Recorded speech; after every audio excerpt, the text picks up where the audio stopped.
Okay, speaking about Instagram, right, and like digital art, what do you think of NFTs?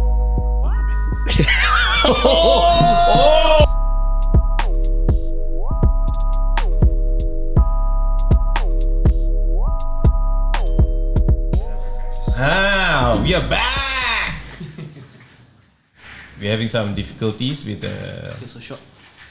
Why can't they just make normal headphones? Why must now? I don't know. Why do you need like? Because my other headphone rosak already, so I got okay. Simple lah bukan.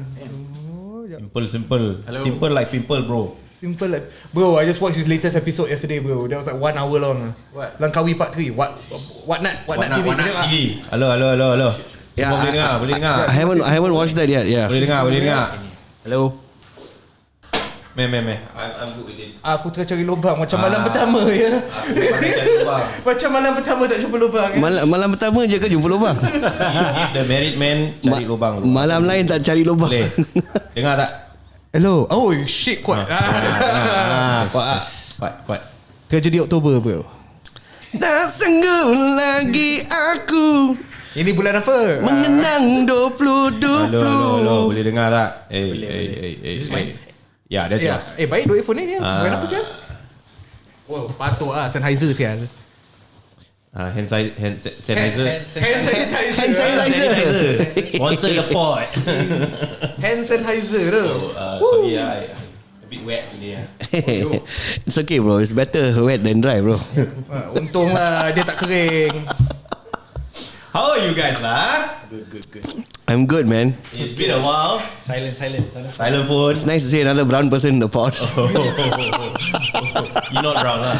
That's why I say it's nice to see another brown person. Okay. Like you know, same shade. Like you know. Oh, okay. Oh, thanks man. You gotta put it higher. It's a unidirectional mic. Yeah. Near your face. Yeah, make that's sure okay. dekat. Okay. Tak apa, kita kalau tak boleh dengar kita akan tak kepala kau lagi. Now macam too close pula. Itu macam benda lain kan. Okay, kita ada guest hari ni Alright, first things first, welcome Monty or Muntasir. Yeah. Maybe you should introduce yourself. Which camera do I look at? The main one or that one? Either one. You don't have to, I can just That's your camera. Yeah, Okay. that one is your camera. Okay. If they decide to put your face, they'll put lah. Okay. Why you make us sound so bad though? No, I'm just You're just gonna hear my voice. no, because you just go to see any camera, they'll I look at that one. Ya, boleh dengar. Okay, I'm Muntasir Muhammad, but you can just call me Monty. I'm a graphic designer, illustrator. I was born and raised here in Malaysia, and yeah, that's pretty much it. That's it. Which part of Malaysia? Which part of Malaysia? Selangor, KL. Selangor. Yeah. Okay. Subang. No, I lived most of my life in Ampang. And Ampang, then only okay. the last like 10 to 11 years in PJ. Nice. For once, one creative person not from Subang. What's up? Why? No, nothing. Everyone is from Subang nowadays. Fella came very garing today. Why? Fella came Because traffic jam ready to today very start bad. something. I nearly got in a fight with the Chinese uncle just now. So that's why. Why lah? At the roundabout lah. It was jam lah. So I was on my lane. Then the fella tried to put on, he honking me. And I'm like, Dia tak stay dia punya lane lah. I think he didn't look at me. So I turned around. I'm like, apa? And then he's like, okay. They see the beer. Use your Indian card there lah. You use your Indian I had to use my brown card there lah. Fella takut what he keep in the passenger seat lah. Already close by here. I'm like, I'm late.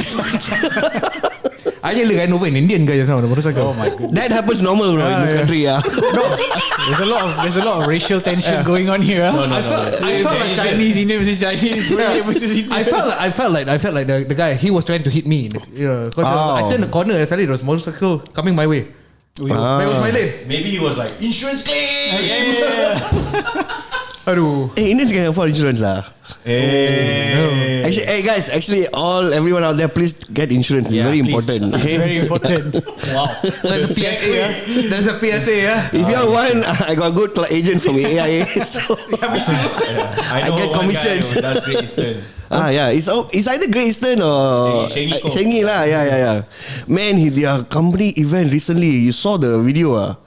Man, this is like the creme de la creme of the company. I think so.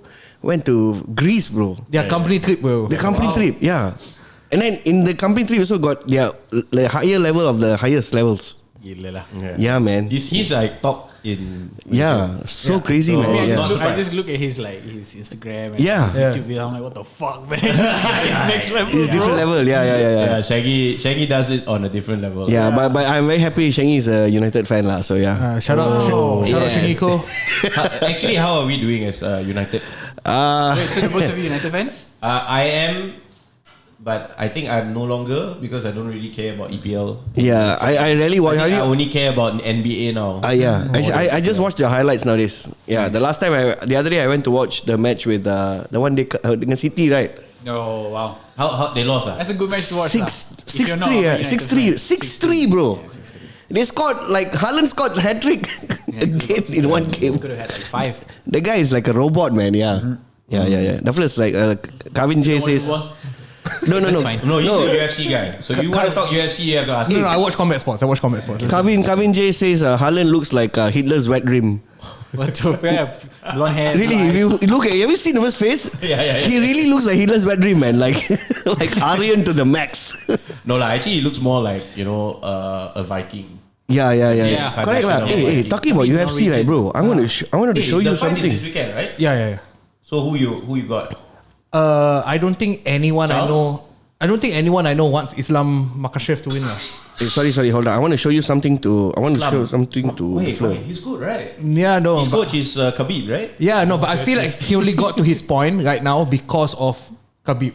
Because Khabib is his coach, or because Khabib is no longer fighting? No, because he is Khabib's protege. Oh. Hey, bro. He has never had a top 5 fight. This guy is a UFC guy, right? He's barely walking around in Old Klang Road. Who's that? Something Herb. Referee Herb Dean, is it? Oh, Herb Dean. Yeah. Oh shit. What's Herb Dean doing there? In Old Klang Road, bro. What's Herb Dean doing there? Herb Dean's a ref. Oh. Herb Dean's a referee. Yeah. He's a UFC Herb referee. Dean is the one of the legendary referees. Yeah. And he ref the corner fight. Right? He left the corner all the high profile Khabib fights. Yeah, it's usually Corner Khabib. Corner Khabib. Yeah. It's usually Herb Dean. Holiday lah tu. Oh. Corner. Kenapa kau in holiday Old dekat Klang Road, Old bro? Klang Road? Yeah, that's all like Old Klang Road. I mean, to each their own, you know. Yeah. But by the time this podcast comes out, probably that fight is over, and we are all celebrating Charles Oliveira's win. Yeah, my friend is in Dubai now. Charles. He's in Dubai the fight. He definitely went to Dubai to watch the match. Oh. Yeah, Wow. because Must be nice. The guy that I tried to get sponsor for our pod lah.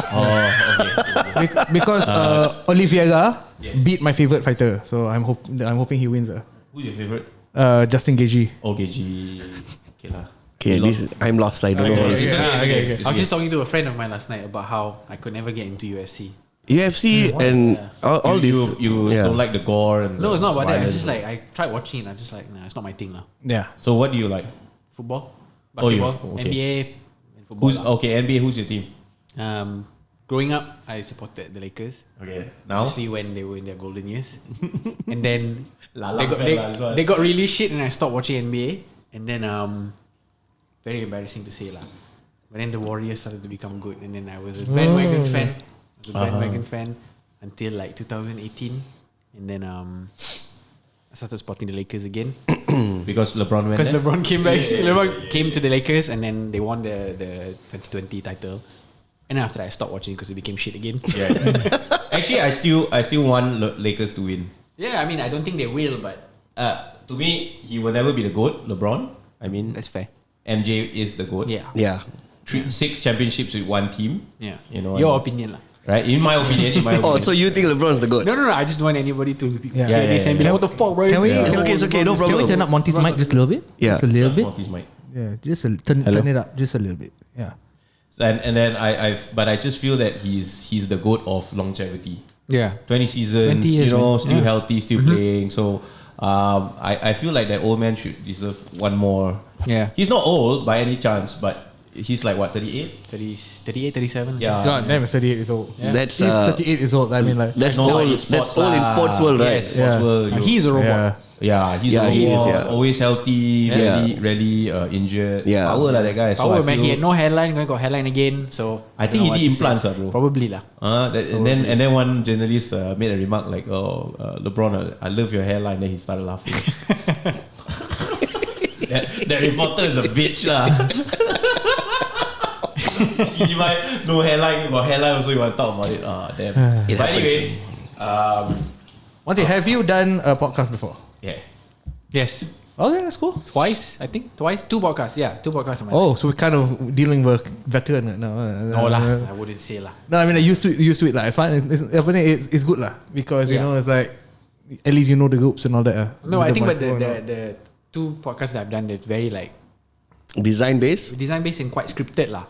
Oh, It's like Scripted question, not Oh, scripted, okay. but like question. They already sent you the questions lah. Send me the questions. I had to prepare my answer. No, I prepared myself. I just knew what was coming. But you guys is just like literally just having a conversation. You're about to have the most what do you call it, the most hectic podcast you'll probably ever be part of lah. It's okay. because it's gonna it'll go all over the place. Yeah. Yeah, but for those of you who don't know who Monty is actually a designer, a very famous established designer in the design world. You have probably seen his work somewhere. Yeah, you have definitely seen his work somewhere. One of the notable ones, which we can talk about, is Cardi B. Yeah. And Drake. Drake's much. And Blackpink. Yeah. And what else? The ones that you can talk about. Member design Blackpink ya. Sebab tu aku pakai baju ni, kau tahu. You heard it here first. Yeah, like Bryan was mentioning, I done stuff for Drake, for Kali Uchis, for Cardi B, just recently for Blackpink, which was quite crazy to me, like getting that assignment to design merch for Blackpink, because I just knew of them obviously because they're like probably the biggest Everywhere. Yeah. the 4 biggest women in the world right now, you know. Yeah. So like to get that assignment, and just full disclosure is like I don't get, most of the time I get these projects, they're not like Monty, we want you to design for this brand.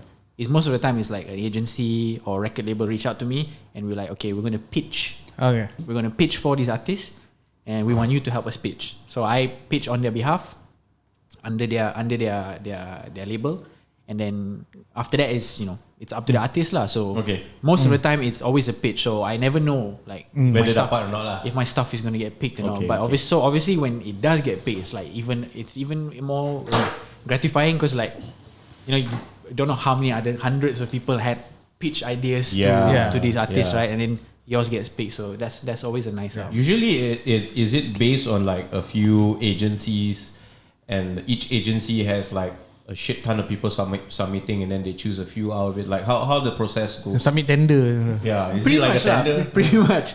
I haven't really worked much with agencies, but most of the time it's record labels. Record labels. So like Sony, Warner, Universal. So they hire me on like a project basis and like, okay, we're going to pitch for this artist. So like one of the artists that I've pitched for, actually twice, but it never went through, was like Burna Boy. Okay. Like Burna Boy, and then recently was Daft Punk. The one with Burna Boy never went through. I pitched twice for Burna Boy. Unfortunately, it never went through. Daft Punk? Daft Punk, I don't know. I don't think so. It's been a while. It's been a while since I sent the pitch out. So most of the time I don't know. And also like it depends. Sometimes it takes like a week or 2 for them to approve. Sometimes it takes a year and a half. Yeah. So there was a rapper that I designed for last year when I first started working for Warner Music. His name is Push Ice-T. At the time he was in prison. I think he's still in prison now. Okay. And I designed a merch for him. I sent the pitch out.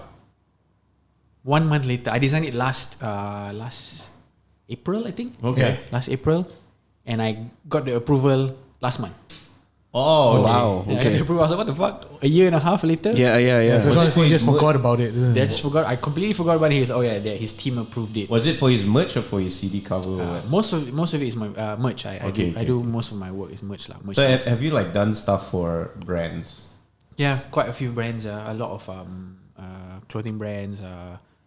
Feeling pieces. Feeling pieces. I think one of the biggest projects I've done was for Billionaire Boys Club and Ice Cream. Oh damn! Yeah, when was that? That was end of 2020. End of 2020. I designed it end of 2020, coming into January 2021, and then it came out end of last year. End of last year. Hey, can we search for the design? Yeah, it's on my Instagram. It's on your Instagram? Yeah, it's on my Instagram. Yeah, buka lah Muntasir. Yeah. That was a really ayo, my face all over the screen. Yeah, it's the third one, the red background. Ayo. Tak sign lagi. Itulah guna ikut itu. Itulah menjadi. Aduh Azizi ni. You can see the password or not? Cannot. Only if you click show it'll come out. Yeah. That's funny. Betul ke dia? Betul. Two-factor authentication. Not now. Sebab incognito. Incognito, that's right. Dia guna SneakerLAH punya. Yeah. Okay. Yeah, this one. Yeah. So this was the design I did for ice cream. For those you don't know, like ice cream is like I guess it's a sub brand of Billionaire Boys Club. Yep. Yeah. So I did 2. One of it, I think they put it to the side for future collection, but this is the first one that came out, and this one was quite like special to me because I think when I first started getting into streetwear and like that sort of culture, Billionaire Boys Club, ice cream was like the first thing I heard about. Like Pharrell, Nigo.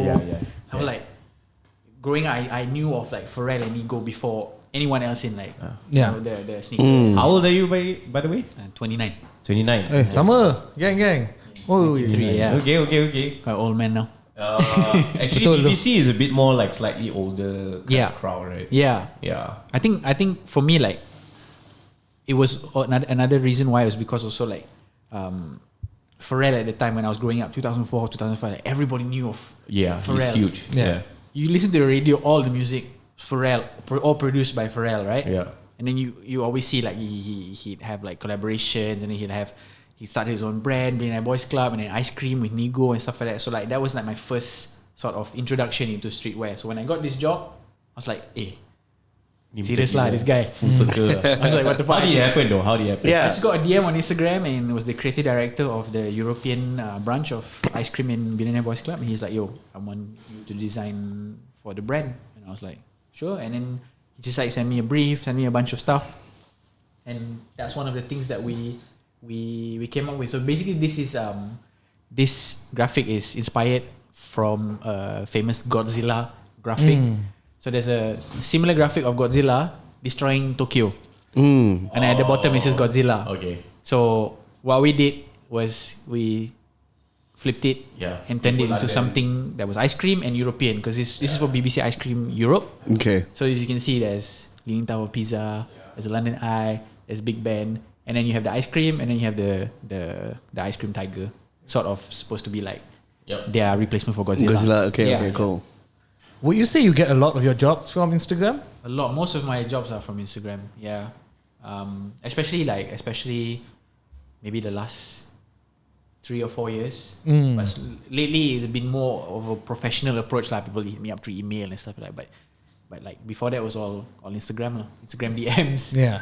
So you have your website, your Behance, those kind of things? I used to have Behance when I was first starting out, when I couldn't afford a website. Okay, And cool. now I have my own website. Alright, nice. Yeah. So these are like my work from the past.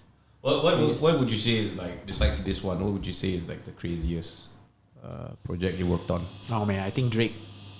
Like, okay, run us through the whole process. How did it happen? This one is it? No, this is Drake, yeah. this one, right? This is Drake, yeah. So this is his merch for his show in Rock in Rio. So it's a Brazilian festival in Rio, Okay. right? And it was the first time he performed in Brazil. Nice. And then so his team reached out to me Via email. Okay, cool. Via email. So when they reached out to me, they never mentioned that it was Drake.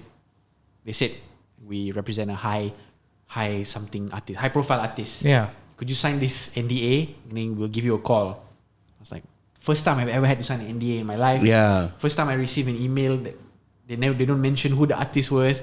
So from that point already I was macam like is this real, you know? This is a scam, you know? I'm a Nigerian prince. I'm a Nigerian prince. I need your help. I have $3 million. You give me 100 first, then I'll give you I'll the rest. transfer $1 million to you. So yeah, and then signed the NDA, and I gave them my phone number. And mind you, this is like 3 o'clock in the morning. Yeah. 3-4 o'clock in the morning, and I get a call straight away. The moment I send the email, I get a FaceTime call, and it was the person on the phone. He's like, "Hey, we represent Drake." Oh no! I'm like, Drake. Stun lah. I was like, Yeah. what the fuck? I was like, I had to play it cool. I was like, yeah, okay, cool, nice. And then they were like, so we have a project, a merch project, and we like you to design for Drake. And I was like, yeah, I love to. And then they told me more about the project, and then it went quiet for like about almost a week. I was like, okay, that was definitely a scam lah, or like, you know, this is just people just like messing with me or like wasting my time. And then after almost a week, I get an email from them, and then they're like, okay, we're ready to start, but we only have 24 hours. Oh wow. We only have 24 hours. I'm like, what the fuck, man? Like, this is the biggest job of my Yeah. At the point, it's the biggest job of my career, and then you give me 24 hours to do it. I was like, fuck it, let's just do it. And thankfully, they sent the email like early in the morning, like I think like 7 o'clock. I got the email, and I was awake, and I saw the email. I was like, okay, I can do this. I just start the day, do as much as I can, send it in, and then, you know, just hope for the best lah. Any revisions? Yeah, how many revisions did you do? So I designed. I spent like half the day from like the morning until like the evening. I spent the whole day like just designing, and I sent it out. And then that night I got email back from them about maybe 2 o'clock in the morning. I got email back from them. They're like, we love it. Zero revisions. Wow. We love it. Can you send us all the First try? Can you send us all the all the working files, the collaterals and all that lah. Wonder, bro. One take one. And then I was just like, what the hell? Like, and then after that, because I was so tired, I was so nervous, I was so anxious about the whole project. And then when like it took me like a few days for it to like fully hit me, like, yo, what the fuck? I just Design for Drake. And then slowly, because we only had 24 hours, and it was already September. It was already like first week of September, and you can see the show was on the 27th of September. So they only had, you know, those like 20 odd days to produce the merch. So slowly it started to come out, and I started to see it. He posted it on his Instagram story. He posted it on his website. I was like, yo, this is crazy. Did you get the merch? Yeah, they actually sent me the merch. And they sent me, so all the merch that was for public was black. They sent me one in white. So they sent me like friends and family. We got an FNF thing. Yeah. So I framed it up. I put it up in my studio, just like, you know, just like a little token, like, you know, a reminder lah of that project. That looks like a Malaysian. It's a bunga raya, right? Yeah. It's a hibiscus. Yeah. A lot of people ask me this, like, ew, why did you put our national flower? I was like, it's two reasons. One is because not the national flower. It's tropical, right? It's a tropical, and also it's native to Brazil. Yeah, that's right. Yeah, and it's quite a prominent icon of Brazilian culture. Yes, the hibiscus. Hibiscus as well. For us, it's like the national flower. For them, it's like, okay, when you think of like their national icons, one of it is the hibiscus. So I was like, that makes so much sense, you know. Yep. The Asian guy designing it, and it's for a show in Brazil. So I was like, it made sense that they chose that one out of all of the other ones that it does give that whole fighting fish feel as well. the look, right? Yeah. I like it. Yeah, it's really nice. Yeah. So that was also a nice little touch, you know, that the fact that our national flower was Yeah. on the merch. Yeah. How does your design process go along? I mean, like, okay, this aside, this is like 24 hours. Yeah, that was like really stressful. Like when your other stuff, when you do, like, do you sketch it out or then you bring it into Illustrator, scan? Yeah. Most of the time I always like sketch, do research, and Okay. then like plan out what I'm going to do, and then like I have ideas, like if the project requires me to make like 3 or 4, so like I have, you know, Different variations lah. Ideas for these 4 designs. Okay, like design 1, design 2, design 3, design 4. I'm going to separate them. I'm going to make sure they all look like this in my head. Sketch it out, do research, and then I sort of execute it. Okay, cool. Okay. Yeah. Nice. Right now we are talking about like, you know, now, you know, 2019, 2020, 21.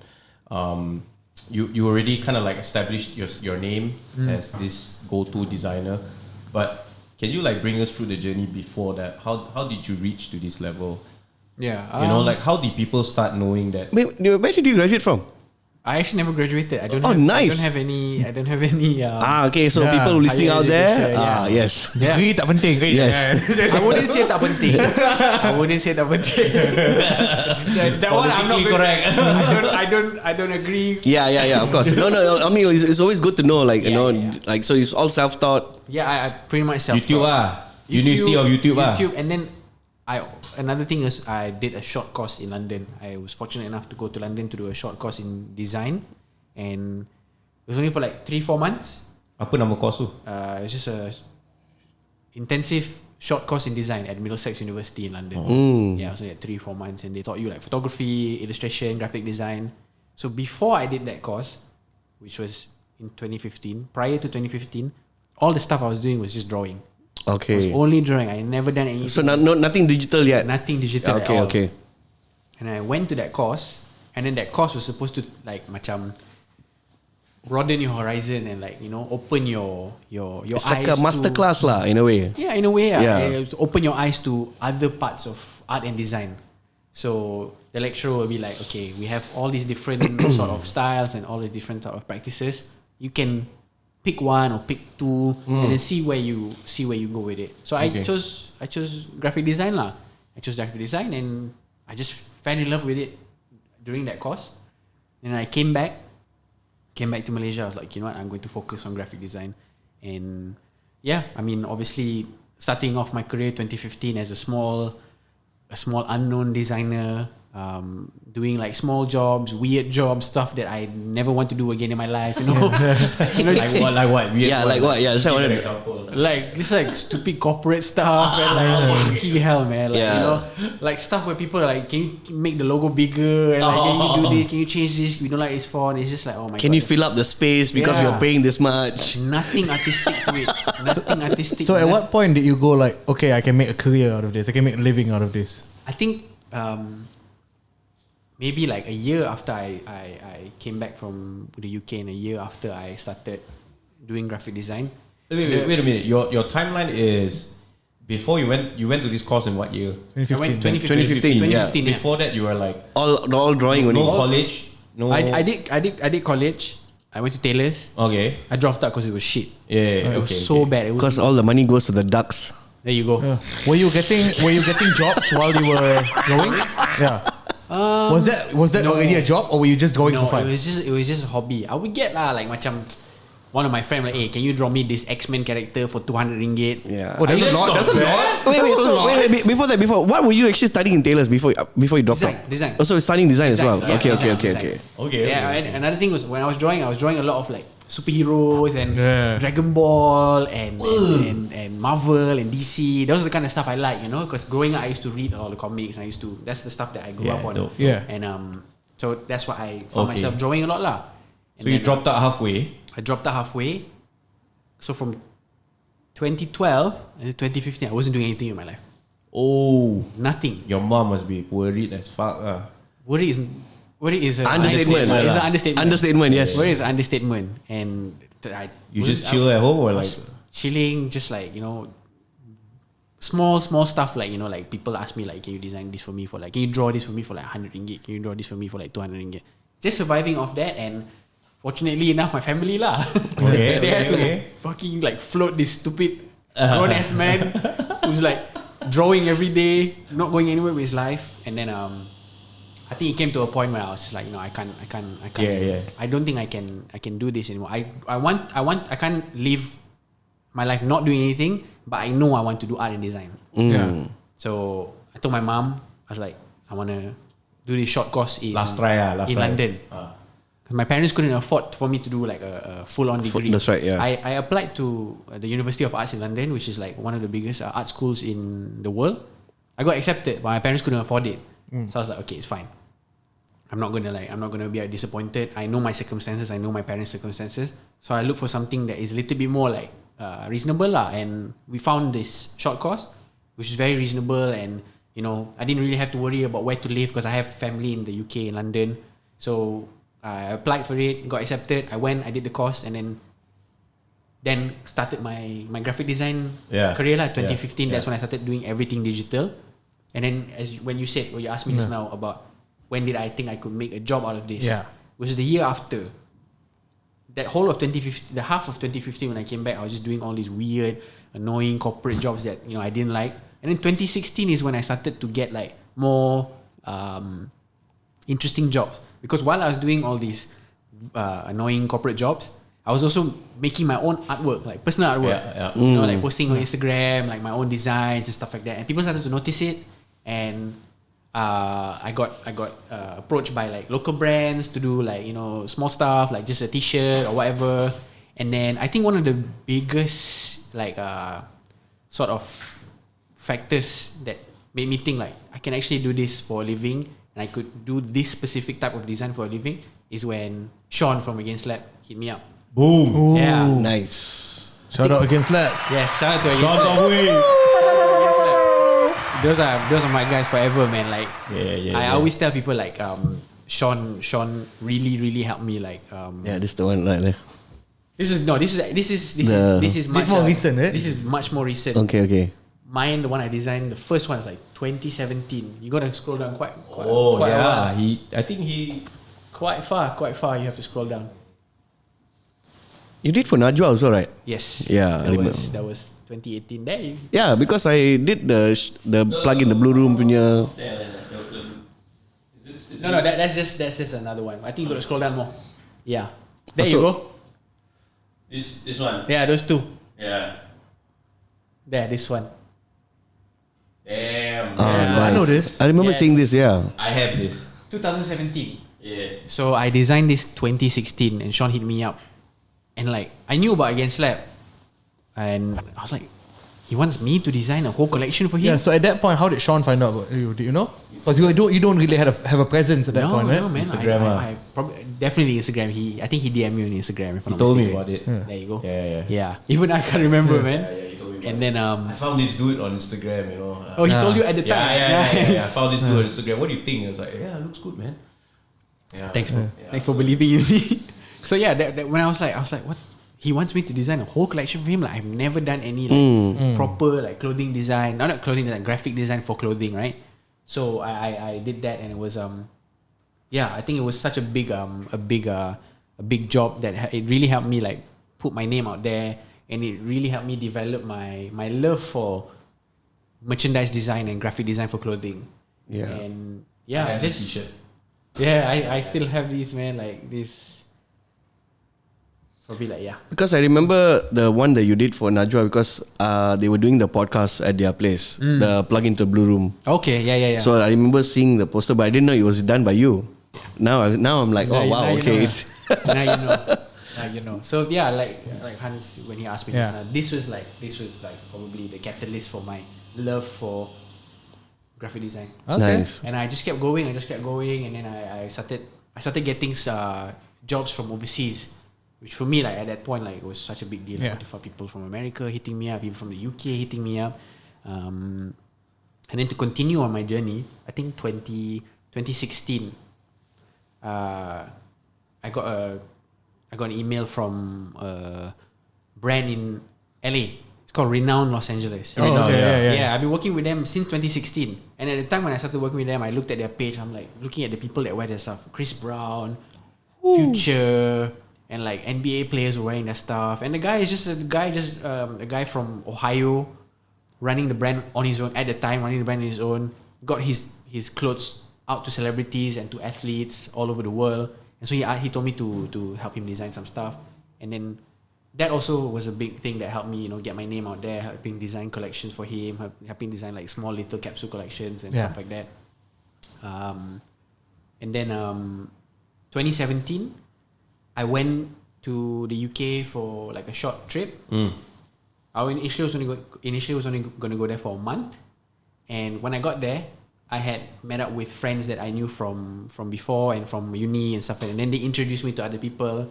And then from there, I got to know these three guys who had their own like creative studio, and they did like consultation, design, production for local UK brands. So I interned there. I did some stuff there. You stayed back and interned? Yeah. I don't know if I should say this but I worked illegally in the UK. It's okay. Mostly Malaysians watch this. It's okay. Yeah. It's okay, right? Yeah. No one's gonna snitch on me, right? Yeah, government of UK, you're fried. Dah boleh lepas kot 2017 dah lama dah. Statute of limitations. It's okay. Exactly. Already 5 years already. Let it go, guys. Anyway, you left way earlier than the current Prime Minister, so it's fine. Exactly.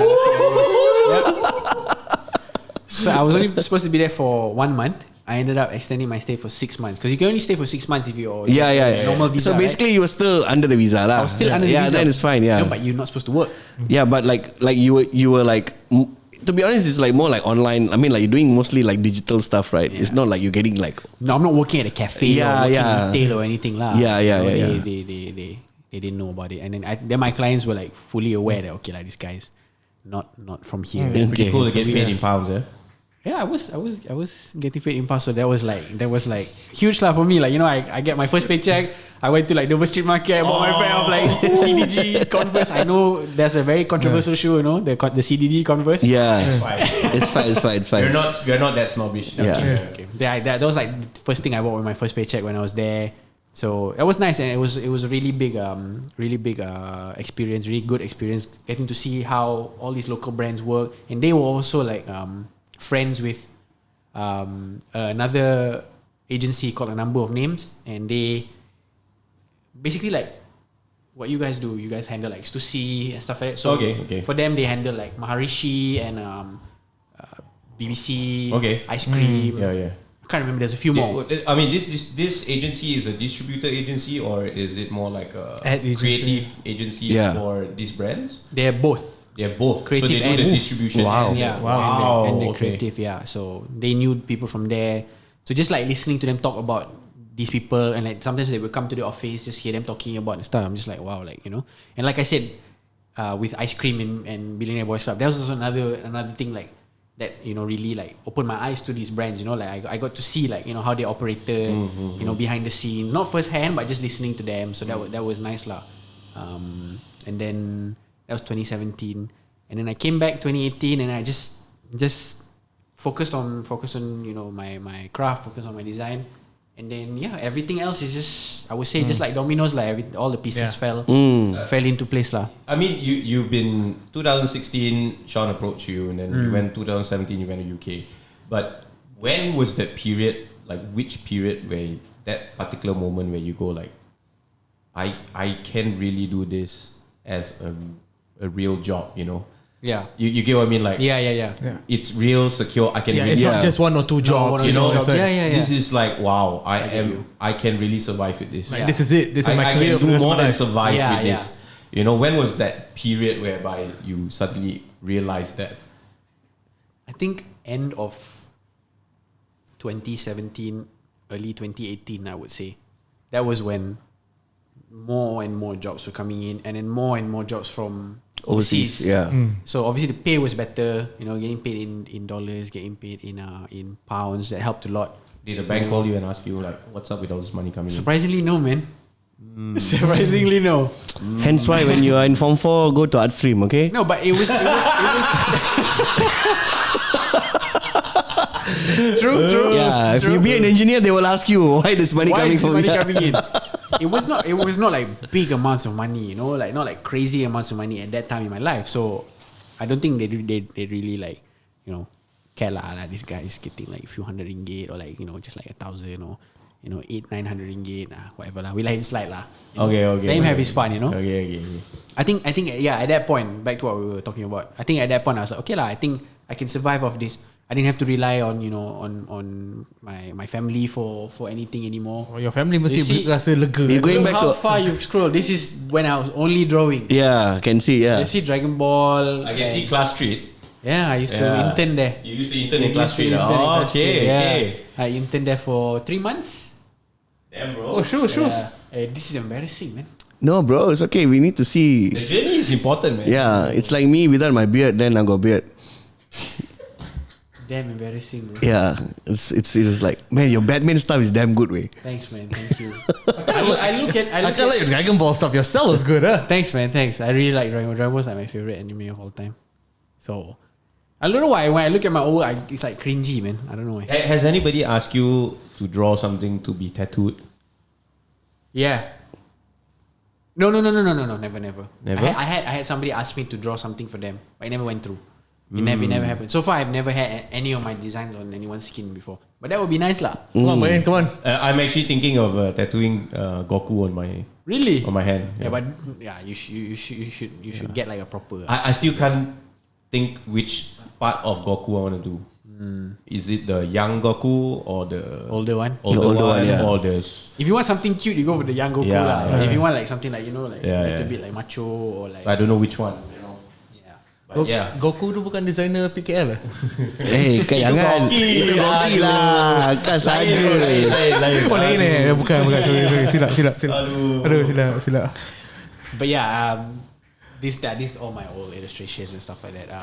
Where were we? What were we talking about? We were talking about like that moment where you realize. Yeah. You know, So like, 2017, 2018. Yeah, I was going to say, before we go to that, I think we forgot one important segment of it, because we usually get excited. We usually take like 20 minutes to start the podcast. Today we went the straight. first time we actually dive right into it, because I It's think so good. 42 minutes already. Yeah, bro. What the fuck? Yeah.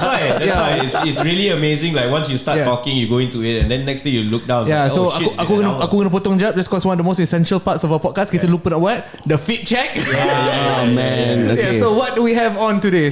Who shall we start with? Start with. Of course. Why me lah? Why every time me? Okay. So you the most swag lah, bro. Yeah. Colour all. The flow It's look like it came from Korea, man. This is a thrifted airwalk. Airwalk. Skin brand.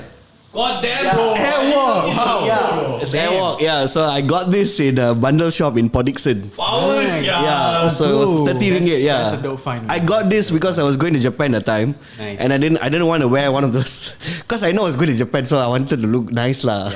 Legit, you could tell me it's a Supreme, and I don't believe you. True. Yeah, so it's airwalk, Or like and Stussy because or it was a something. hoodie, so that's why I got it, because it was really nice and it was quite cool at the time. So It looks good, man. It looks like Yeah, very Supreme nice. Pleasures, that kind of thing. yeah, so I'm like, back in the day, I said I didn't know. This was like the brands that I grew up with. So I'm like, hey, airwalks, yeah, I haven't seen this I want brand. skate, right? Skate brand. Skate brand, yeah, skate brand, yeah. So I'm like, okay lah, 30 ringgit. Then I went back, I washed it. So the other day I took it out from the closet again, and I said like, when is the podcast going to happen? I'm going to wear it. Because our podcast room is quite cool. Yeah, it is quite cool in here. So yeah, Okay lah. just that lah, just I just this- came back from Korea lah. So yeah. Sorry So, lah. I'm not feeling it. I'm not feeling it. Mr. Worldwide, Mr. Overseas over here. Okay, baju dalam apa? Baju is just H&M, Uniqlo shorts, SneakerLAH socks. I'm wearing the dunk. Dunks, Siempre. Yeah, Nice. so Those are nice. that's about it lah. Yeah, but my jacket, yeah. Jacket is a statement lah. I'm wearing a Stussy t-shirt, Stussy jeans. Show the jeans lah. Come on lah, show the jeans. damn lah. nice, eh. Jeans damn fire lah. Look at that. Everything's to see. Some Timberland pants. And, Are you wearing SneakerLAH socks today? No, I'm not. I've never seen you wear SneakerLAH socks lah. Come on lah, bro. Yeah, man. Okay. All of us wear SneakerLAH socks. All of us wear We SneakerLAH always wear socks. Let's talk about it. socks. Let's talk about it. All right. Let's Okay. talk about it. Okay. I have a fuckload of socks. Yeah. Okay, a lot. I have 3 paper bags Of just socks. of just socks, right? Yeah. And there's a reason for it, because every time when my wife washes the laundry, one side will go missing somewhere. Yeah. Okay. Yo, typical It lah. happens. Yeah, and that's why I keep buying socks. And the SneakerLAH socks that I have always goes missing. I do not know why. It's not meant As to be if you lah. cannot replace them lah, right? I don't want to keep taking. You know, I don't Okay, want you let other people wear it. Yeah, You let other people rep your brand lah. Actually, it's funny because the other day I did show in Kuching and KK. I came back from KK in Kuching. Then I went to look for vinyls in Kuching. So I went to this. There's only one. I don't want. Nothing happens in Kuching, I think so. So there's one mall and there's one guy. Whoa! Like he's selling all. Kuching people. No, Sorry, Kuching people. No respect to you. I'm already getting shit from. No respect to you. Is that what you said? No disrespect. Because already on TikTok I kena marah already because apparently there's no gardenia and in Kuching and KK. East Malaysia. Yeah, so There's and then no gardenia in Kuching. Bro, they're like resellers of yeah, here, man. no. So Whoa. when you go to Kuching or KK, you can see people going to Kuching KK like they'll be carrying bags of gardenia, cream puff, cream rolls, and all that. Yeah, bro, serious. Yeah. So anyway, so every time when I go to East Malaysia, I'll try to do one joke that is like, so I can break the ice. So the joke I did was like, I was in the plane, I saw this whole family, all the family members had like butterscotch cream puffs, gardenia. All right. Then I said like, man, like I think it's easy to pick up a Kuching girl because like all I need to say is like, hey baby, you want some butterscotch? Like, and right, and I said like, I'm your dark chocolate, and together we can make latte colored babies. All right, that was the opening joke. So I put it on TikTok, and man, some of the people agree. They say like, oh, it's expensive to transport here. Some is like, oh, it's a government agenda.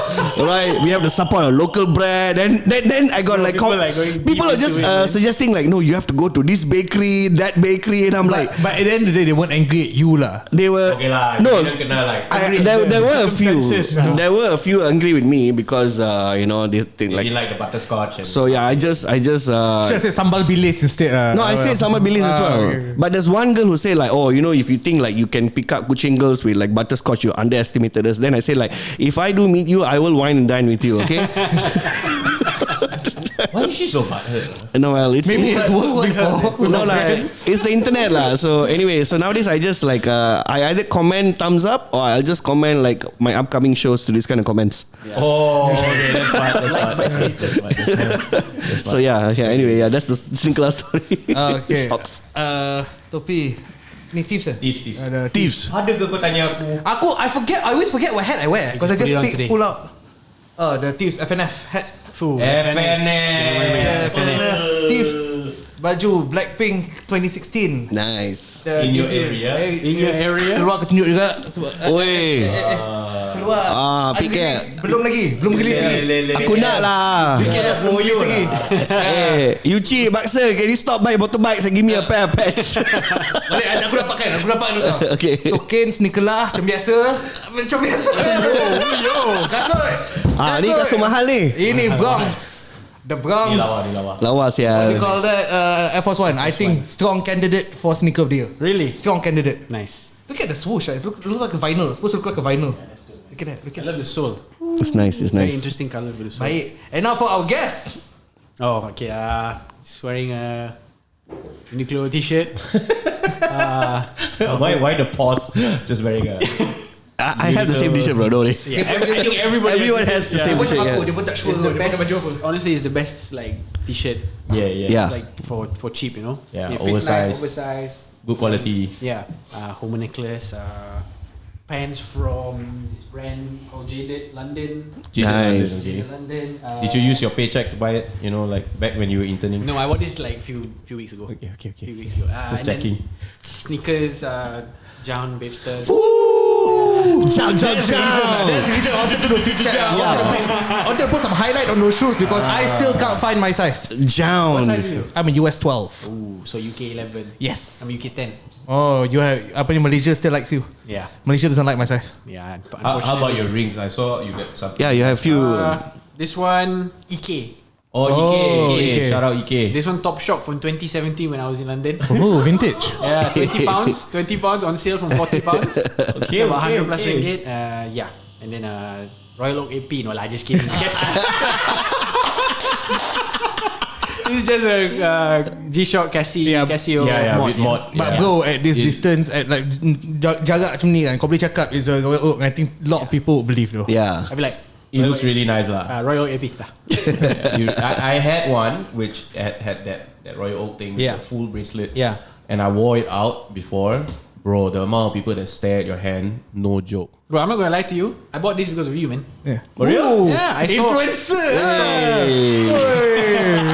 I saw you posted, I posted, about it. right? Yeah, you posted about it. I was just like, people do that kind of shit. That's so fucking cool. And I scroll through the Instagram of the person that you posted, and then I started to see it more and more and more. And I had not worn a watch since like Form 1. Oh. So from Form 1 until 2022, I had never worn a watch. Like, And then you bought this. Because of you, man. Damn, and then bro. I bought a G-Shock. I just bought a normal this same G-Shock but Yeah. all black. And then 2 weeks ago, one of the mod punya page like popped up on my Instagram ads. Like, let's go. I was like, okay, let me get it lah. Yeah. Nice. Like you did the mod yourself or you asked the guy? No, to the do guy it? was already like ready. So basically, you send the watch that you got to be. no, they do it. They it's do. All, it's all. Oh, wow. It's all like ready. Like ready stock made lah. Ready stock lah. Yeah. Okay. Yeah, but that is. That's it's very nice, fire man. lah, it's fire. How much you got it for? This It's is fire. about I think 900. That's not bad. Huh? It's about With the 900. watch and the mods all Yeah. in. Hey, send me the link. Yeah, sure, man. Sure. It's like their store is actually on Shopee, so it's Okay, easy lah. cool. Yeah. Because this year I'm planning to either get a watch. Okay, Bryan, I'm planning to get a tattoo, bro. I want to get my first tat. Yeah. Okay. Something in remembrance of my mom as well. Okay. So I'm like, okay, I'm thinking something, but like, yeah, I know which tattoo artist I want to go to, but I just don't know what I want to do. Where you gonna get it though? As in which part? My arms lah. Oh, okay. Yeah, Yeah, getting Goku, you get Vegeta lah. Yeah. Or Chi-Chi, No Goku's lah. wife. Yeah. Yeah, both of them. Hey, have you all seen that video recently? Which one? There's a new video. You cannot just say. Okay, you've wait. seen that video. Yeah. This There's is a new many video where they are like they get random characters and then they do this. And then they come out like weird one. The weirdest one was they had one SpongeBob SquarePants and Pikachu, bro. I think I've seen that back in the day. Yeah. Oh my god, it's like coming back now again. Yeah. There's one with Goku and Shaggy from Scooby-Doo. Yeah, it was weird. Oh my god. There was actually a meme a while back about Ultra Instinct Shaggy. I don't know what they know. Yeah. Why do we spend too much time on the internet? We watch too much anime lah. Do you spend a lot of time on Reddit? Not really. You're not a Reddit person. Okay. Speaking of all that, I just use Reddit mostly to crack Adobe. oh, I'm just kidding. okay. Nak tanya macam there's all these social media platforms and there's so many ways for creative to get their artwork out there. And Yeah. You recommend apa? You recommend someone yang nak get their work out there, more exposure semua. You recommend diorang letak diorang artwork kat mana? Instagram. Yeah. Instagram. That's how I did it. I just posted on Instagram. I always tell people like, sometimes you do something, you achieve something or you make something, and then you feel like macam, if I post it, people gonna shit on me. Yeah. People like, what the fuck is this guy doing? Buruk lah, or like what the fuck, like it's like ugly or whatever, right? Yeah. Like just forget about all that. Just post it. I'm pretty sure like at least one person is going to be like touched by it, or one person is gonna look at it and be like, wow, that's cool. That made my day. Or like, I'm going to come back to this one day and save it, right? Save it. I'm going to ask this guy to do this for me one day.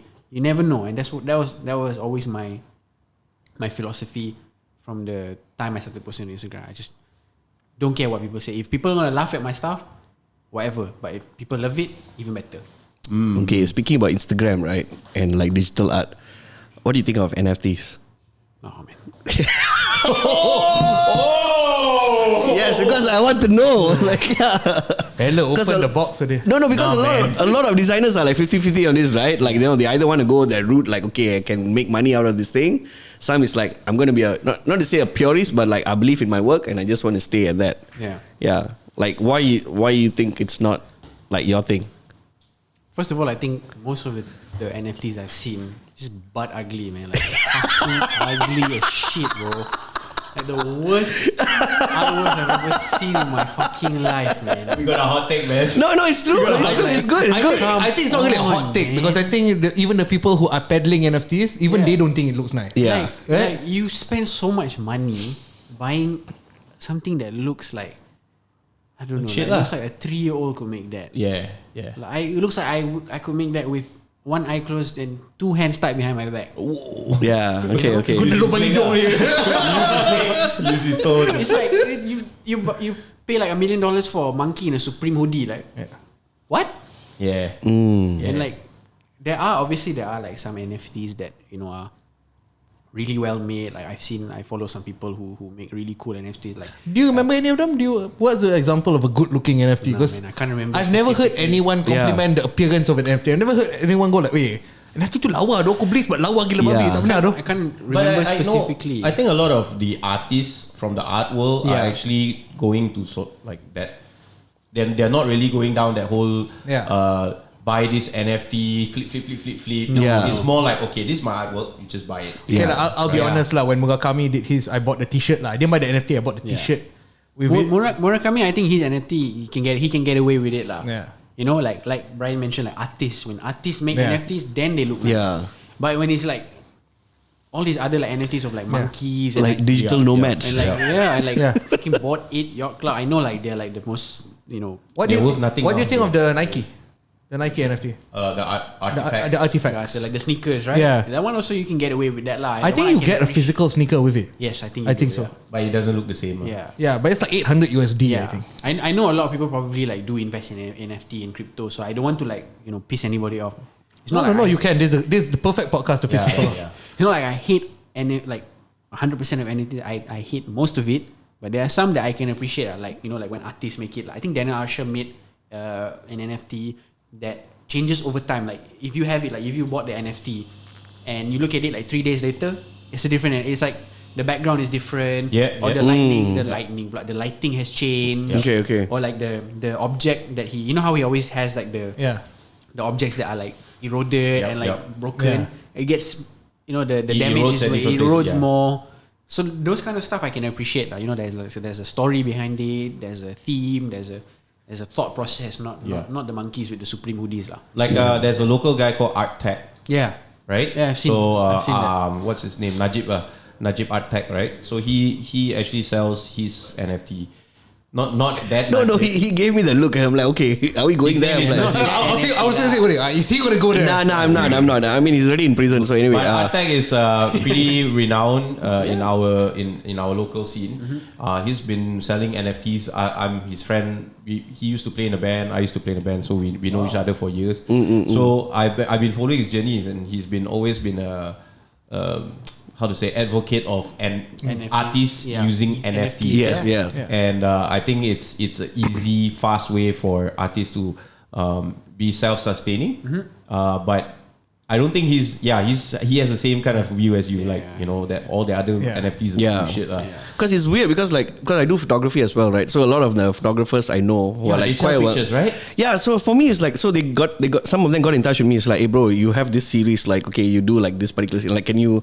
And I'm like, I don't know. It's like it's just a JPEG. Yeah. No, but I know some of them really make money out of it. But I'm like, I say like, but how is this sustainable? Like, you know, it's not even a JPEG. You technically you just own the link. Yeah, that's about it. Yeah, and then like you have to pay money to upload it, and then like to publish it. And I'm like, guys, if you want me, I can print it for you. You give me a fee. Tell me how big you want. I'll print it for including you. Framing, huh? Including framing, yes. Full service, man. Gosh, it's like So I think that's why I wanted to ask you about like, because I know like a lot of designers are like have like different views on it. So yeah, I think there are some like good things about NFTs. Like I was reading about how the way you get royalties from NFT is very interesting. So just say Bryan has an NFT. You created that NFT, right? And then you bought it for $1 million. And then somebody else bought it for $3 million. I still take royalty. Every time it gets sold, you get a fixed percentage. Yes. And that doesn't really happen in the real world. In the real world, it doesn't really happen elsewhere. Like especially for musicians. Oh yeah. You know, the whole idea about getting royalties and getting, their owning their masters and stuff like that it's so hard for artists to own their music and their craft, right? So with NFTs, they have control over it. They have full power over it. So like, if I sell my music as an NFT and then it gets sold and then it gets passed down over and over again, I'm fine because I'm still getting a cut out of it. But if it's in the real world and if it's your record label doing that, you don't even know if 2 years down the line you're still going to get money off your music. Right. It's probably just going to go into the record label and you just sat at home like no money. Yeah, well, I still have shows being shown in Astros from 2015 that I don't get royalties for at all. That's what I mean. Like that's where NFT can help a lot in that kind of aspect. Yeah. So one of the good things about NFT. Would you ever see yourself doing an NFT? No, I don't think so. No, I've had a lot of people ask me to do NFTs, but I don't ever see myself doing it. Okay. Would you ever see yourself doing physical print, selling it? Yeah, I've done physical prints before. Yeah. Yeah. This is a lot of work so I stopped doing it. I think malas man to go and but ship it out and back it. It's not work. But would you think like you would actually do an exhibition one day? I would love to, man. Because I think you have crazy stuff, man. Like I think it should be. I would love to. I've always told myself that there's two things in my life that this vinyl thing is for who actually? No, that was just for fun. Just for fun lah. Okay. Make NFT dia. Huh? Ni macam boleh jadi NFT kan? Ini macam this is like the Strokes punya album, like the cover. Yeah. If you scroll up, you can see like this is when like started to get into digital. Yeah. You see the illustration started getting less, and the digital stuff started getting more. So my late friend, I don't know if you've heard of him. He was like known as like one of the pioneers of digital art in Malaysia. He passed away a few years ago. Have you heard of Muid Latif? Yes, of course. Yeah, so Muid was like my big brother. I see. Okay. Yeah, so when he does digital, I remember he was the first Malaysian digital artist to do a show with the Malaysian Philharmonic Orchestra, bro. Oh wow. Yeah, so this was like 2014 or 15, I think so. That's amazing. And like, so the whole orchestra was down there, and then they were playing the music, and then he was actually doing the artwork while the music is it was really interesting. That's really interesting. Yeah. That's a cool concept. So if let's say there's I believe there are quite a lot of young people watching and listening to this podcast. Yeah. And I believe a lot of them are designers, which is getting more and more common these days. Yeah. What would you say that this is like cliche question lah? Yeah. What would you say would be advice you want to give them? Like looking at yourself go through that whole process. Like bumming for 3 years, dropping out college, and going to London, and where you are right now. It's a very crazy journey as well. That whole like, I'm pretty sure your parents are like, what the fuck are you doing, Monty? Like your mom and dad, like, oh man, that How did they react when you say you designed for Drake? I mean, do they know who Drake is? They didn't really know who Drake was. I had to explain to them, this guy is number one. Okay? I think he's a musician, he's like the best. My mom kind of knew, like my dad, no idea. My dad, like going from that 3 years of doing nothing, and they're like pissed, and then like I'm sure because that for many years my parents didn't know what the fuck I was doing. Like, what, people pay to go to your event to get shoes? Like, what are you talking about? Unheard of, man, for their generation. So like, sneakers. What, you can make money from an event? And until like now, like what you're doing, I'm pretty sure they are like, okay, I don't need to worry about him now, right? But for the entire journey, what would you say would be the few advices like you can give to the young people? I think one of the main things is, for me, like, out of all the things that I've been through in my life, in my career, most of the downs and most of the times where it felt like, I was really down about the things I was doing in life, about my work. At the back of my mind, in my heart, I always knew, but I still want to do this. I don't want to give this up. So you will know, like, if you really love it or not. You just, there's that feeling in you, like, this is what I want to do, and I don't want to like jeopardize it. I don't want to give up. And that's already good enough for you to keep going. But that one, it varies from person to person. But I think the more like sort of easier pieces of advice I can give to people is just like, what I mentioned just now, like, you don't be afraid to post your stuff. Don't be afraid to show people what you've done. Don't be afraid to publish your work, to put it out there, because like I said, it can touch so many people, and so many people might be affected by it, and just from those interactions with people, it can lead to many amazing things. You could land your first big job, or you can land a long-term job, or you can land an opportunity here or there. Did you get people shitting on your stuff as well? Yeah, I did. Okay. I did a lot. I had a lot of people not shitting on me. A lot of people just didn't think I could do it. Yeah. A lot of people just didn't believe in me lah. A lot of people didn't believe in me. A lot of people didn't believe that I was doing. Actually, that sentiment is the one that is projected. It's like when you say people shitting on you, right? It's like, oh, your artwork is shit, right? It's pretty much. It's actually it goes without saying, right? them projecting like, flick cannot make it. You're not gonna make it lah. So they can't say that. They have to like, hey, apa like not nice. Even recently, even like up to like the last few years or so, like even when I tell people like I did this, they're like, don't lie lah. Yeah. Yeah, I'm just like whatever lah. I don't have to prove. I don't have to prove anything. Bro.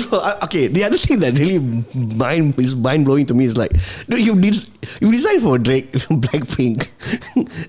You only got like 5,900 followers. Like, you know what I mean? Like, that's the it's way weird for me, because like now everything, like you say, you do put up on social media, you put it on Instagram, everything is about like eyeballs and like how you put yourself out there. But I think when it comes to like the product itself, like people don't want to see who's behind it. Like people want to see the person, they don't want to see what's the product. That's why a lot of influencers make it big, I would say. I never post. Isn't it just like a testament to how good you are when people don't believe that you've done something? You can say that. I guess so. Yeah. But like back to like the advice that I was going to say, like, don't be afraid to post, just post it. Don't be afraid to show it to the people you love, the people that mean a lot to you. Tell them like, this is what I did, this is what I made. Post it. If you really believe that this is something that you want to do, just keep at it. You know, I know some people have like other obligations like work, family, and stuff like that. But you make time for it. You make time for it. You find like, you know, a couple of hours in the day, or like a few minutes in the day, just to like sit down and sketch something or draw something, you know, or design something on your computer, or read through a book, something that inspires you to keep that spark going. And yeah, I mean, posting, never don't let what other people think of you, you know, sort of stop you from pursuing your dreams. And I learned that the hard way lah, when I was coming up. You know, a lot of people didn't believe in me, and then you know, I sometimes I would let it get the best of me, but most of the time I was like, you know what, fuck these people, their opinions have no. Are they still your friends? Some. Okay. Some. Yeah. Some. I wouldn't say like close friends lah. Did they come out to you as like, oh, sorry, I doubt you? No. Okay. But that's not what I'm looking for. You know, I don't really care. You know, I don't really care. I mean, like, but it's all part of the process. Like, you said, you know, like never give up. Like I want to talk about that 3 years you were doing nothing at all. Yeah. Because I understand that feeling. Yeah. Because there was a point where like I was not. I quit my real estate job, and then I started working in the shoe shop. And like my mom and dad just didn't understand. Yeah. You know, they showed up. If you know showroom, right? The one in Times Square. Yes. It's like a super small shop. Yeah. And the first time they visited the shop, they were like, "You gave up your real estate job for this? Like, are you serious?" Yeah. You know, so I want to talk about that 3 years you were doing nothing. Yeah. Like, what kept you going? Just art, man. Honestly, You were just sitting there drawing. every day, all I thought about was drawing. What am I going to draw today? What am I going to draw tonight? What am I going to draw tomorrow morning? What am I going to draw the next day? You know, it was all that was on my mind. I didn't care about anything else. Literally, I did not care about anything else. All I cared about was my art and how I can improve myself. Those 3 years, I think, like, probably the most unhealthiest years of my life, because I would never sleep. I would stay up every day until like 8, 9, 10 o'clock in the morning, just drawing. My mom would come into the room and she see me drawing at 10 o'clock in the morning. Damn. And that probably like the most unhealthiest. Maybe now also I'm quite unhealthy lah. But then, but that was probably the worst. I never sleep. All I did was draw. All I did was, you know, create stuff. And obviously I knew like this is not good for me lah, because like, I'm not doing anything in my life, right? But I think just the passion and the love I had for whatever I was doing, the art that I was doing at the time, kept me going, kept me inspired, kept me like hopeful of the future, hopeful that I can make something out of my life with what I have in front of me, you know. So yeah, I think that was. What was that thing that you were telling yourself? Like when you say you're hopeful, right? Yeah. You should like. Were you really like deep down? You just know I can make it. Yeah, I believed in myself. Obviously, I had that self-belief, but at the same time, you know, like you think about like reality, you know, like you gotta get a job, you gotta, you gotta like, you know, put food on the table, you gotta take care of yourself and all that kind of stuff. But like I said, like I had that self-belief. I knew, okay, I just have to keep going. I just have to keep, you know, honing my craft. And if I do this long enough, and if I put enough effort to it, something will come out of it. Yeah. And I mean, I'm quite grateful that in the end something did come out of it lah. Yeah. Self-belief, huh? Yeah. Of course, man. No, like I okay, I'm 40 years old this year. Oh, okay. So like whatever Bryan said earlier as well, it kind of resonated very well, because like I also left my EPF paying job. Oh god. EPF paying job where you get like 3-6. I think there's 1 year I got like 8 months bonus. That kind of, I was working for the Star lah, the newspaper, right? Yeah. For a while I was like doing writing for advertising, and then after 6 years I'm like, I told my mom like I'm going to be a photographer and be in the media, and my mom was like, what? Yeah, so it's that whole thing lah. I think a lot of us will go through that thing, because like, and then you see, like your laptop is like you can't even edit the photos. Your laptop is like, how am I going to do? How am I going to get better with this? Yeah, you know, exactly. And I have to pay for everything in the house. You know, I think. If you don't mind me like adding something to what you just said, like that was another thing that I wanted to mention. Like what you have on you shouldn't be your your limit, your limitation, you know? Yes. Like in 2012 when I was drawing, I would use my laptop for like inspiration or to look at references, or like when I scan in the drawing and then I want to put it onto Photoshop to edit, right? My MacBook screen was almost separated from the keyboard. It was dangling off the main unit. You almost had an iPad. So he had half an iPad. my MacBook had to be constantly plugged in. Oh, okay. If I didn't have any power, it would just It's go gone, off. right? Yeah. And the part where it flips up was already like separated. There was only like one bit left hanging onto it. But somehow the screen was still working. And like I always tell people, like nowadays people think like, oh, you need to have like the best laptop, you need to have a MacBook Pro, you need to have Best an iPad, camera, you need best to have lens. Oh best my God, the best camera, yeah, lens, everything, you know, yeah. You know, best of this to make this certain content, right? No man, like you can make things with anything. Like when I was drawing, I didn't have the best pen and marker, and when I was starting off, I didn't have the best laptop. My MacBook Pro was pretty much dead. Yeah. You know, so you know you be mindful of what you have, whatever circumstances you find yourself in, make use of it to the fullest, and you know, try your best to make the best out of your circumstance. You know, like don't always be like, you know, oh, I wish I could have this. You know, like why does this person have this and why don't I have You're this? making excuses. Yeah. Right. It's like you're just setting yourself back. Like be grateful for where you are and understand. Like take a step back. You know, I have this. I'll do the best with what I have. Yeah, correct. And that's another thing that I think it happens when you stop making excuses for Yeah. yourself. Yeah. I think that starts happening. Yeah. You start like, okay, you know that there's no excuse except You have to do lah. You just need to be better lah. Yeah. You know, you have to live with it lah. This is the circumstance. This is it. You just have to make do with what you have. You can't be entitled, you know. Yeah. You can't be entitled, especially in the world that we live in now. You know, especially for a lot of people, you just have to, you know, be grateful for the things you have now. Like you said, stop making excuses. You know, like at the end of the day, like you create your future. You create your own happiness. You know. Are you a perfectionist? In a way, yeah. In a way, like I sometimes like I'm making a design, right, and then I'm doing it, and I have to go and do something, or like something comes up, and I have to go attend to that.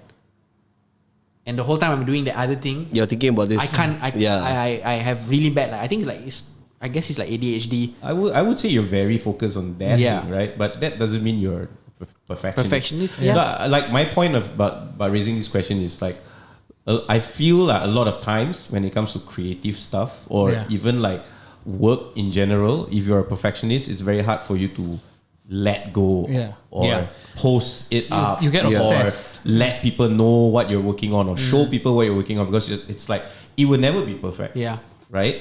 So that's why I ask you, like, are you a perfectionist? Yeah, I guess in if when you put it that way, I don't think I would say I'm like a complete perfectionist, because I'm very like I'm very open about what I post, and you know I don't really care about what I post. You know, like I try to post as much as I can. Obviously now I can't post a lot because most of the things I can't post, right? But back in the day, like you know, like I make it, I feel happy with it, and I post it. I wouldn't be like, oh, this has to be right. You know, like you know, I have to make sure this is blah blah blah blah. I just post it, and you know, let the rest do. Yeah. Okay. Would you start your own streetwear brand?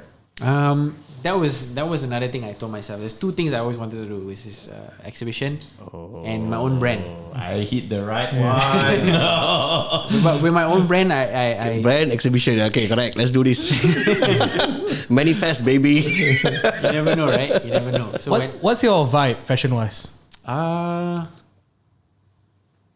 I don't know. I wouldn't know how to describe my fashion sense. I'm quite a simple guy. I like a lot of graphic t-shirts. I'm really into graphic t-shirts because I design a lot of graphic t-shirts. So I appreciate graphic t-shirts. I appreciate a lot of vintage t-shirts, a lot of graphic t-shirts. Stuff like that. Not vintage yet, but I mean, it almost looks vintage at this point. It's faded. It's not vintage. It's faded. It looks. It's got that look to it. It's got that washing machine vibe. Right? I saw like you were wearing like a sweater. Was that designed by you? Like a super colorful. Because that reminded me of like that one. that was against lab. That's against Against which lab. I designed that. That's right. Yeah, it's very nice. I have this as well. This is like my 2016, 2017. Apa yang kau tak ada? Very cool. If ever Against Slap were to do archive, I think I would be contributing to a lot of it. Nice. If ever, just putting it out there, like You can host an archive sale, sample sale. So I'm not doing sample sale. You just come and look at it. And No sale. Okay, fair. There are a few things that he would sell, but also a few things he won't sell. Yeah, true. But yeah, I'm quite a simple guy when it comes to fashion. I think lately, over the last maybe 2.5 years, when things started getting better in terms of like financially, then I able to afford the finer things lah. Like I'm able to buy the brands that I never imagined that I would be able to afford before. sorry. Yeah, but nothing too sophisticated. I'm not like a big on designer, luxury designer like LV and Prada and stuff like that. I mean, it'd be nice to own that kind of stuff. I have here and there I have those kind of stuff, but that's not like my go-to. I'm still a Uniqlo kind of guy. I'm still like a vintage t-shirt, buy on Instagram from a vintage seller kind of guy. Another thing I'm curious about is you've also designed for a lot of penyanyi, semua rapper, semua. What's your vibe for music? What do you listen to? What do you like to listen to? I listen to a lot of growing up. Obviously, my first experience with like music was through my dad. My dad had a very, very big collection of R&B music. Oh, okay. Yeah, R&B, soul music. Your dad's a cool dude. My dad's super cool dude. He pretty much he influenced like my music taste lah. He influenced my music taste. My mom influenced more of my creative side, and my dad more for my music. So my dad listened to like Kool and the Gang and Earth, Wind and Fire, Michael Jackson, Commodores, Luther Vandross. Luther Vandross. My mom and my dad. I think my mom and dad like had pretty much an fan in. back then. He did until he went bald. Oops. Sorry, uncle. It's okay. Apa ni kenangan pedih dia He went bald at 26. At 28, I still got hair. So I'm fine. Nice. But eventually it's gonna go lah. But it doesn't look like thinning though. You have looked like you better get the flow done before that, man. Eventually, the genes are gonna pass down lah. Maybe you follow your mom's genes. You never know. I hope. And my mom is taller than my dad, so my dad is fucking short. So. I'm glad I got that from my mom. Uncle, I'm sorry. Sorry, Dad. Sorry. I love you. They go back in troubles. Yeah. If we get one dislike there, it's from his dad, I think. Yeah, it's focus. He's gonna report. He's gonna flag this video for abusive content.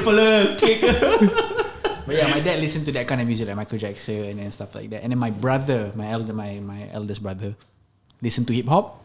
So when I started to get like more adventurous with my music, I started listening to hip hop. So my brother listened to like 50 Cent, Tupac and Biggie. My brother was a big fan of like Tupac, if I'm not mistaken. And then like from him, I started to get into 50 Cent. My first Philly. Yeah, Philly. The first album I ever bought in my life was 50 Cent, Bulletproof. I still remember I went to Tower Records with my mom and I said I want to buy this album. And she was like, she's like, you want to buy this album of a big black guy, half naked, with bullet holes on the CD, with his hat to the side. Yeah, I was like, yes, I want to buy this. Tower Records in BB No, in KLCC. KLCC. Oh, okay. That's the bottom where Maybank is. Yes. Where Maybank I is. go home, I put it onto the sound system. Everything keluar, the F word, the N word, semua keluar. And my mom is just there like, what is gonna happen to this boy? But yeah, that's so from there. Not gonna lie, you look like a black dude though. My dad is African. Oh, really? I forgot to mention, I mean, to people. What? A short African? Yeah, surprisingly. Wow. From where? From Sudan. From Sudan. Nice. Yeah, Okay, cool. So you can actually use the N-word lah. He's got the pass. He got the N pass. He's got the N-word pass. Maybe not the full one, maybe half. N-I-G only. Cannot say the back one. And your mom is Malaysian? My mom is Malaysian. My grandfather is Indian convert. Okay. My grandma is Malaysian. And then my mom obviously got married to my dad, Sudanese, and then nice. And me and my sister and my older brother. That's a very colourful family tree. Yeah. Oh my god, so colourful. My mom's, because my grandfather was Indian and my grandma is like light skin, like Malay. So the family like bila keluar is like white, black, white, black, white, black. So officially, That's a Michael Jackson song, right there. Yeah, exactly. Black and white, bro. So yeah, That's what he was saying about my family. Yeah. officially, what race are you? As in, I'm like, Malay. In my IC, I'm Malay lah. You're Malay. Yeah, I don't know how, but I'm Yeah, Malay. he's still Your going. mom is kind of your mom is Malay lah kan? Considered Malay, right?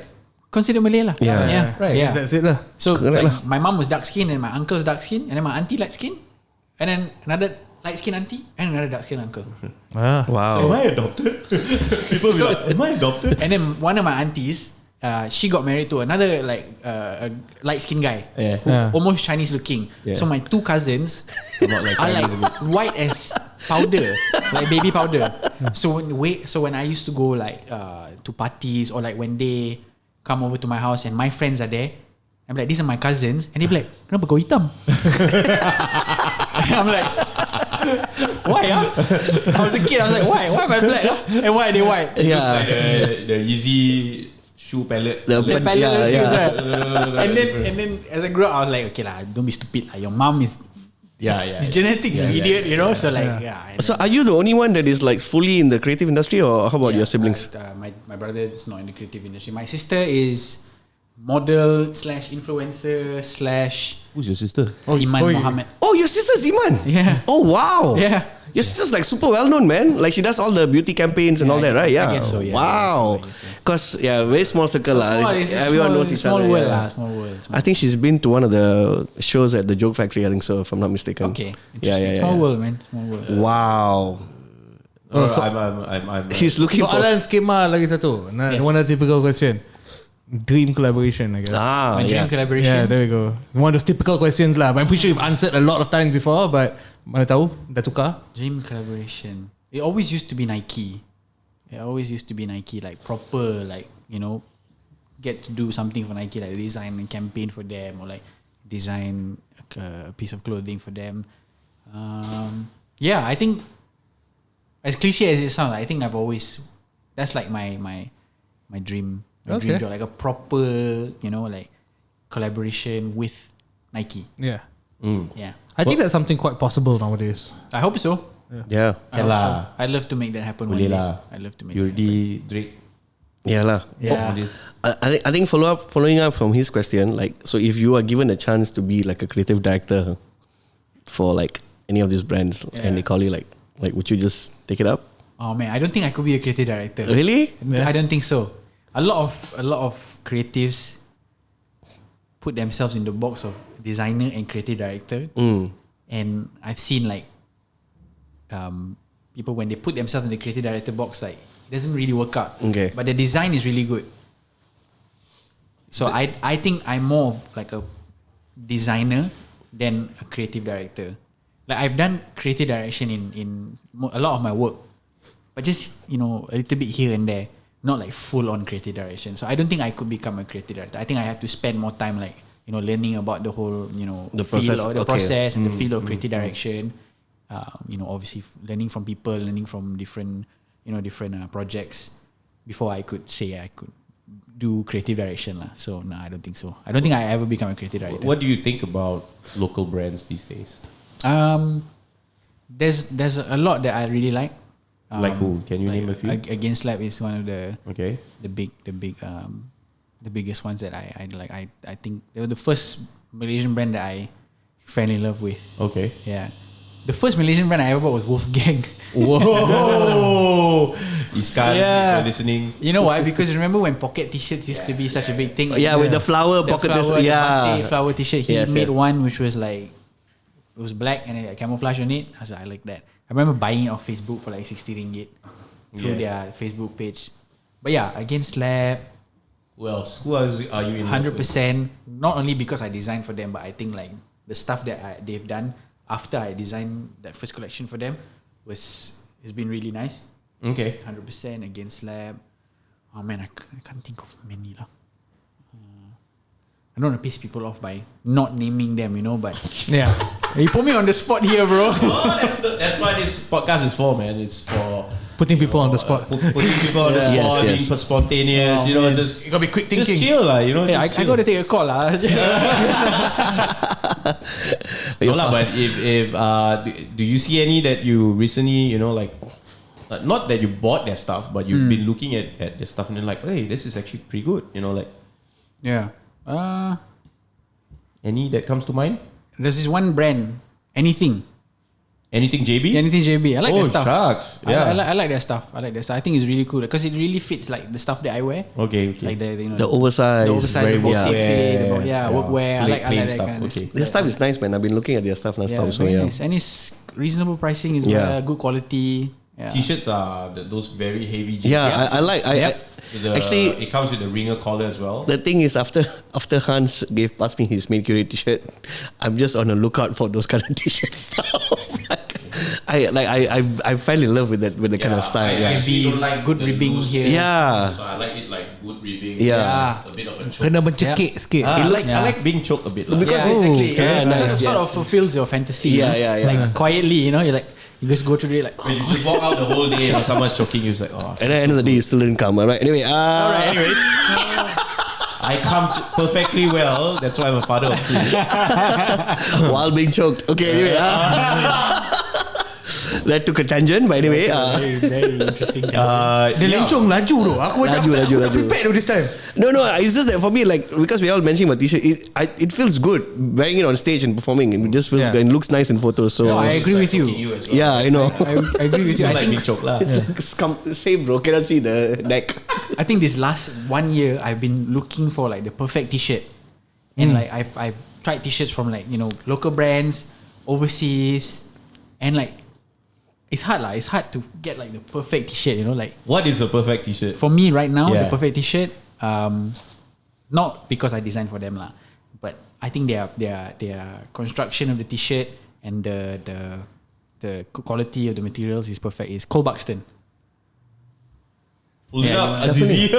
Aziz is like siapa ni? It's on my Instagram, or you can just Azizi straight away blank. Like, Aziz China the agent. no, you go to his Instagram. go to my Instagram. Yes, Ada kat sana ya.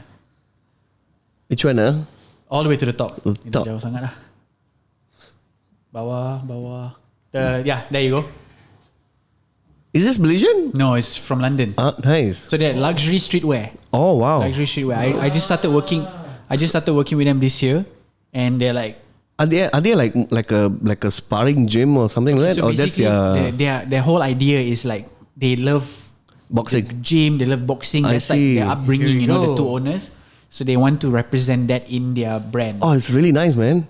They have amazing stuff, man. Recently, they sent me like a bunch of stuff. They sent me like that blue sweater. That tote bag thing looks Yeah. They sent me that sweater. They sent me like a hoodie. They sent me. Azizi tengok yang blue sweater tu. Oh, that's a nice sweater, man. It's so nice, Yeah. and it's really nice for Malaysian weather. Okay. Their price point is very high. Okay. Like Okay. that sweater is like £295, I think. Ooh. Yeah. It's not that bad in terms of streetwear. 295 pounds, bro. That's 1,000 plus. Yeah. Yeah, for a sweater. Okay, man. Different level here.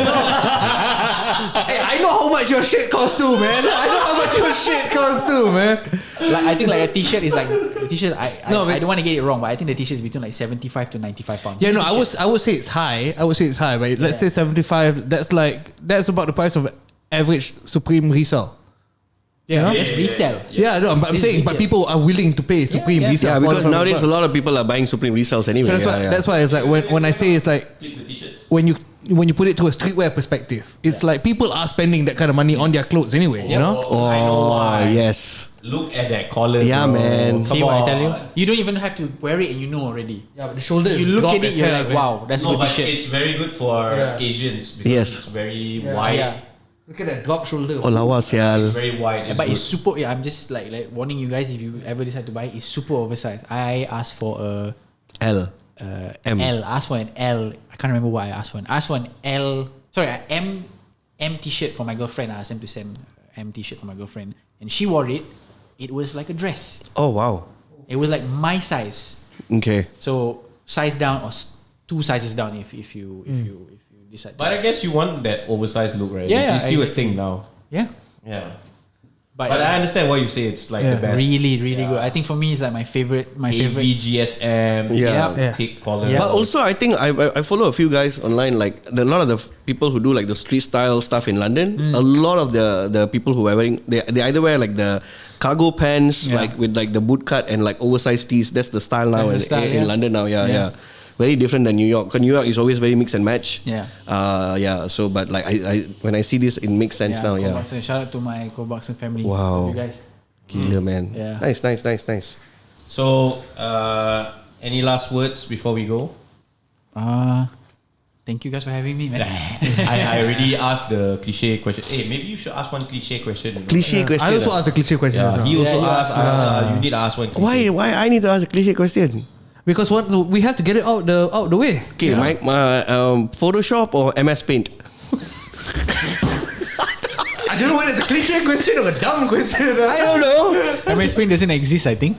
Really? I think they discontinued it. Okay, there you go. Yeah. But MS Paint is obviously the OG lah. When I was younger, I was using MS Paint. Hey, okay, one question. You can get Blackpink tickets or not? We'll talk about this. Okay. You know what? We'll talk about this. Don't get him in trouble. Terrible film, right? I mean, like, I'm not a big fan, so I wouldn't go. So if I do get tickets, Kita DM. Would you design a poster for a comedy show or not? for a comedy show, Yeah. I mean, why not? Yeah. Why not, right? That's a smart question. No, because like I like No, and then Yeah. we do the merch as well. Yeah, no. So I've been like, can sell. so that's the next plan I want to do. I want to do merch for my next show. Yeah. Much is a good thing. Yeah. So Everybody does yeah, merch. so because I think the poster and the merch. Yes. So it's like, it's, for me, like I believe in good posters. So like, it's funny because we have a designer in the chat group for the comedians. I kind of like commented on one of the posters. I say like, guys, if it's a black background, don't put colorful faces. You can't see your faces. And then like I'm very pantang about posters. Yeah. It's like 5 people in the poster and everyone's face is different white balance. Yeah. And like one fellow looks like it, and I'm like, guys, Different lighting It's and just don't. It's not working. Don't do this. How is the scene going to grow when we don't have good posters? Yeah. Basic lah. No, yeah. That's why like all my posters are like weird, and that's why maybe the people not buying tickets here lah. Your solo show was not the Beautiful, was it? My Beautiful poster was based on. I wanted it to be like a old school like compact powder feel. Yeah. You know those beauty compact powders, Compact powder. like this Chinese style drawing. So that was the inspiration behind that. Yeah. And then the recent one is just like, just outline. Yeah, I just got something. I don't like typical posters lah for comedy shows. So yeah. A unique guy lah. So maybe shout out your Socials. your handles, your socials, where people can find you. You can find me on Instagram at Muntasir Muhammad, MUNTASIR MOHAMAD, and then my website is www.muntasirmuhammad.com. And that's pretty much it. I mean, anybody who wants to reach out, talk to me, ask for advice, or just have a conversation, you know where to find me. All right, man. I guess that's it for this week. Follow. I also haven't followed them. Apa ni? No, because you were supposed to be here the week that he was not here. Yeah. And then it was just supposed to be both of us. Then I'm like, then something happened. I'm like, you know what? Let's just wait for Bryan to come back. Then we'll do the podcast. I usually like to follow people after I met them in person. Okay, that's fair. It means something more. Yeah, it is better lah. Yeah. Unless it's like someone that I know I'll never meet, like something like Drake or something. Then it's okay. But if it's someone that I know that I'll have a chance of meeting, and then this one's like, okay, I know one day we'll cross paths, right? Yeah, that's fair. Yeah. All right, man. Thank you for being on the pod, and thank you all for watching. Thank you, guys. Don't forget to follow Prakash. Yes. He's got a few shows lined up as well. Yeah. So, Come lah. We are Prakash free. Daniel comedy. Yeah. And Hans, don't forget You're not to going to follow open Hans. your baju on stage, right? No. Isn't that the? I was there when it happened. So You were yeah. there? Yeah. So we spoke about it on the show. Okay. Hans Abdullah, don't forget to follow on YouTube, on IG, Instagram, on yes. Facebook ada. Facebook macam tak Aziz je. Aku guna I have a Facebook page, but I just did that just because you need a Facebook page to have a business account. Yeah. Correct. I don't look at it at all. There's Actually, no picture at all. You just link your Instagram to your Facebook already. Everything you post. Please follow me on Instagram. My Instagram this month has been very slow. Foo. Why I don't know. I always have this thing because Instagram was first for me. YouTube was always second. Yeah. So it's like there's always a gap between the followers on my Instagram and YouTube, right? And I was bangga about the gap lah, because I was like, either way, Instagram is the one where I usually get the work, right? Yeah. Now my Instagram and YouTube Both. dah dua-dua sama. Bagus lah. Macam tak, aku tak boleh. Aku macam damn, I must be not doing something well on one of the platforms, if it's for it to be balanced like that. Okay. You need a New Balance, bro. New Balance, hit me up, please. Yeah, me too, please. New Balance, I haven't heard from you guys for a while. So fucking expensive, bro. Oh man, Yeah, New Balance, haven't heard from you guys in a while. I don't know what happened, man. But yeah. I tell you, if you want to follow New Balance, if you're a New Balance fan, now is a really stressful moment. Yeah. Every bloody week they're releasing something nice. Yeah. Tension, bro. Yeah. Where got enough money, man? Yeah. So, It's like too much, New too Balance, please, don't sponsor your post all the time. Yeah. It's too much. Or don't release too many. I'm hitting up New Balance like an ex, It's like, can we work something out? What's going on here? What are you doing? WYD. like, hey, like 3 a.m. You up? You up? Yeah. Alright guys, take care. See you all next week. Bye. Next 2 weeks. Make sure to be in the art stream, okay? Yeah, stream. Yeah. Don't go science stream. Science stream all tak boleh. Ciao. Ciao.